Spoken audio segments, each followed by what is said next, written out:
โนบัตรประจำตัวประชาชน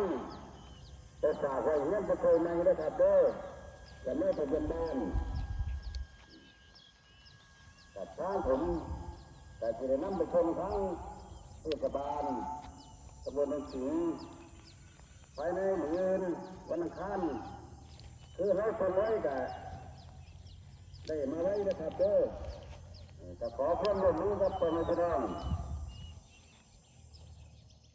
ความร่วมมือมา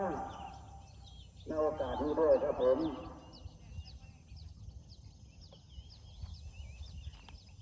ครับต่อมาค่ะการคุณนั้นจะขอขอบคุณขอบคุณคณะกรรมการทีมงานอสม.โอ้ก็ถือว่าบินได้นิ่งนะครั ได้ บ ช่วยกันตัดหญ้า